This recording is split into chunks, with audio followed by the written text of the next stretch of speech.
The third pick and ban phase between Roccat and Fnatic is now again on the way, and we will take a look at it. So Fnatic, they lost the game, picked an and I do not like that pick, especially in the composition that they were building, because he was just too late game oriented, too much focus on that late game when the rest of their team composition were focusing on the mid game. Sorry, it was focusing on the mid game. Fnatic coming out again with the standard red side bans. We see the the same bans from Roccat. Roccat, they pick up VODS. It's a fast pick and ban phase. VODS again being the strongest AD carry. You don't want to give that over to Reckless because he played such a good VODS in game 1. Iron and Rise this time being locked in for Fnatic. Rise for Caps. I really like.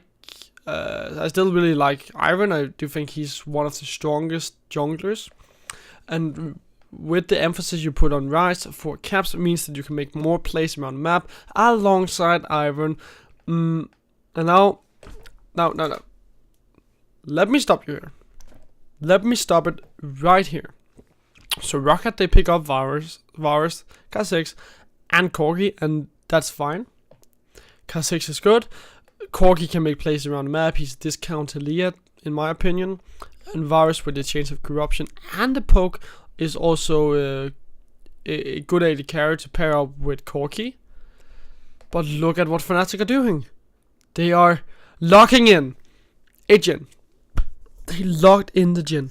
They realized that it's not worth it to not go for a utility AD carry, one of the strongest AD carries that you can get. It is not worth it to not pick it in the first pick phase. So that means that Fnatic, they now have so much playmaking potential with Rise and with Jhin.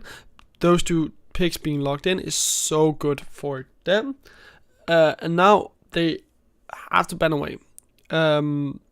Fresh is fine in a ban, I'd say, because that removes some of the playmaking potential that Roccat could come out with. So Roccat also having to be banned away, because Fnatic, they still have the Iron, they still have the potential to go for Maokai as well. So you don't want to give them the composition that they had in, well, at least an improved composition you don't want to give them the same team composition that they had in the first game, but this time improved. So that is really smart of them to ban away Roccat. Lulu also being one of the strong utility AD carries, so you have to ban that as way if you don't want to give them even more utility to play with, and that leaves Karma open for the taking for Fnatic. Fnatic also realizing that you had to ban away Jace because you don't want to give more poke potential over to Roccat. Fnatic right now, in my opinion, is leading in the draft phase. Yes, you give Maokai over to Roccat, but there's just so much utility on the side of Fnatic that you can easily burst through Maokai, so to say, just because you have Rise and you have Jhin that will work wonders against Maokai, because you also have Iron and you have Karma who will both be there to support those two picks. Roccat, they finalized their team composition with Nami, going for even more teamfight potential, which they have been going for more or less throughout the whole series. So Roccat again going for that standard composition of theirs. Nautilus might be locked in for Fnatic. I would like to see a Nautilus. Gives them more playmaking potential, which they have been seeking with this composition. Gnar. So it does give them a strong laner against Maokai. So in that sense it's good, because now they have, I'd say, 3 winning lanes. Jhin and Karma is in my opinion is better than VODS and Nami, at least in terms of trading potential. But with Gnar being locked in, it's basically a split push Maokai, because you do get that tanky frontliner, and you also do get tons of split push potential and damage off of Maokai.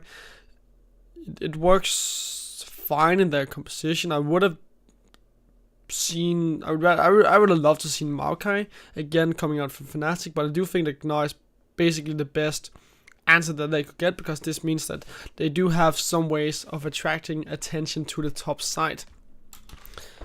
Fnatic, they end up winning the game. So I think that they drafted really smartly in the games that they won. In the games that they lost, wasn't the best, and Fnatic, they still are a rough diamond, and they need to figure out how they want to play the game and how they want to draft, more or less. So that was Benvarmeren's breakdowns again, coming out with some pick and ban phases. I do hope that you enjoyed this video, and do remember you can subscribe, like, and follow me on YouTube, Facebook, Twitter, whatever, and I'll see you in the next video.